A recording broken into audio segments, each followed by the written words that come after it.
Assalamu alaikum wa rahmatullahi wa barakatuh. Abenzikiriza endala mbabuuzizaako nnyo mikwano aba Shifah the hustler.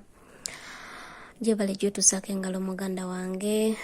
Kansuubire nti weeyagala omulwadde n'ensaba wakitiibwa Allah abenga akuwa Shifah mukwano obeere nga ntosuka mu bwangu. Mikono gyange leero nzize ne ka vidiyo kano. Vidiyo eno yatambudde nnyo naddala ku Facebook wamu ne TikTok yange omukyalo yalajana nga wamulabe mu kavidiyo akera nga mumulaba ayaziirana. Omukyalo oyo bambi temuddamu kumunoonya, ali mu mikono gya office era afuna obujjanjabi. Bw'anaaba ateredde ajja kudda bagenda mufunira ennyumba endala addemu akole. Naye nga mukwano gwange kyenjagala okutegeeza mu kino ekyeki, omukyalo ono yerekodinze ka vidiyo kano, yayogedde kampani yamuleeta ekirungi, nayogera kampani office yamulisevinga e Saudi Arabia, naye obuzibu teyatubuulidde mannya ge.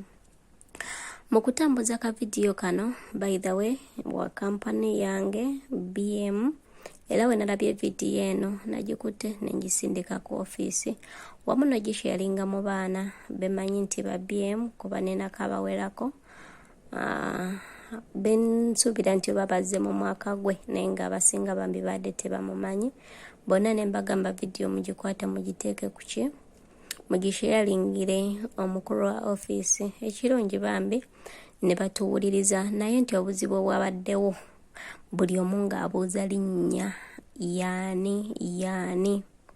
Mukwano gwange obanga tosobodde mpozi kirala kurekodinga vidiyo n'olaba ng'oba erinnya lyo olyerabidde oditeekamu, teekako ekifaananyi ekirala ekijjayo bulungi feesi yo nti olina oba toyogedde linnya, omuntu walaba ekifaananyi ekyo asobola okwanguyirwa. Kati muganda waffe oyo omulala ye mu butuufu tukyabuliddwako omuntu yenna amumanyi. Batugambye bamusanze mu ddwaliro nga tayogera. Oli n'atuyamba n'atukubira ekifaananyi then n'atuweererezaako ne ka audio, naye tufubye okukitambuza mu butuufu tubuliddwa omuntu amumanyi. Era mukwano gwange obanga oli eyo ng'omukyalo oyo omumanyi, tusaba mukwano obenga otuyambako.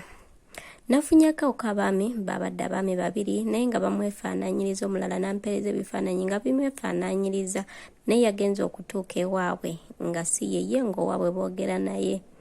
Kiba kirungi ne tufuna ekifaananyi ekijjayo bulungi feesi yo, omuntu aba asobola okwanguyira, at least omuntu ne waba tayogedde ne katwadde buli omu yadde amwefaananyiriza bwefaananyiriza.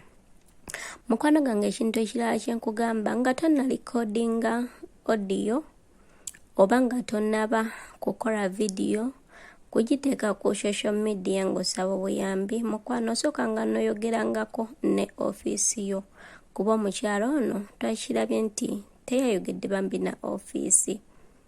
N'ekintu ekirala oba tosobodde kwogera na office, ku BM abaana bonna bavaayo, buli group evaayo, bakola WhatsApp group. Woba toyagadde kubeera mu WhatsApp group eyo mukwano, at least beerako n'abantu bonga basatu, nga woba ofunye obuzibu nga buno abantu abo bategeezako kweyo ensonga oba osobola okuyambibwa noyanguwa okuyambibwa nova mu mbeera eyimbi gy'obeera olimu. N'ekirala bwe babanga bakutadde mu group kati nga ekibinja ky'oba wajjiramu okuva e Uganda, woba oyinanga wifi mukwano, group eyo mba nkusaba oleme kugivaamu, at least beeramu. Woba toyina byakwogera sirika okiriyalinge nga chat, naye woba ofunye ensonga ng'ekkwatako giteeke mu group, baba baana basobola obubaka obwo okubutuusa ku office.